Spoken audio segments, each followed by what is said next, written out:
因為獨裁一定會導致腐敗，只有等10%嘅人有腐敗嘅機會，搶劫70%人嘅收入，先有人肯幫獨裁者做嘢，實現佢哋唯我獨尊嘅權力。有錯都可以唔認，直到全世界都同佢嘅錯誤一齊毀滅。呢種獨裁好容易導致國家資本主義、社會主義、共產主義嘅傾向。日本軍國主義、納粹德國就係前車之鑑啦。如果世界重新走向二戰前嘅兩大陣營，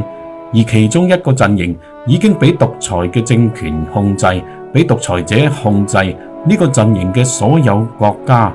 都會俾呢個獨裁嘅國家嘅利益深度捆綁，加上呢個國家嘅人民已經變成咗人礦，可以俾人榨乾冇聲出，餓死破產都冇聲出，甚至死幾億人都冇聲出，呢個陣營就會非常強大，因為其他國家可以合法咁搶劫呢個國家嘅人民，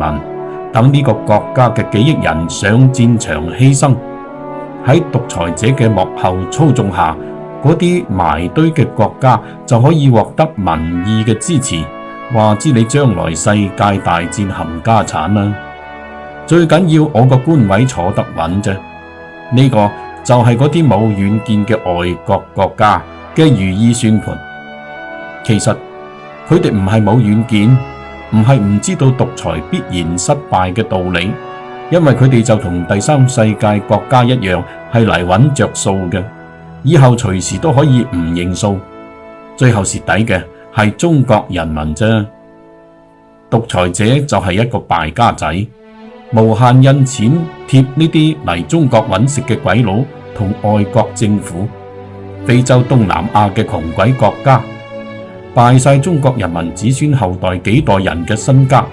同幾千萬特權階級一齊瓜分中國人民嘅國家財產，直到家凶物淨為止。到時點辦啊？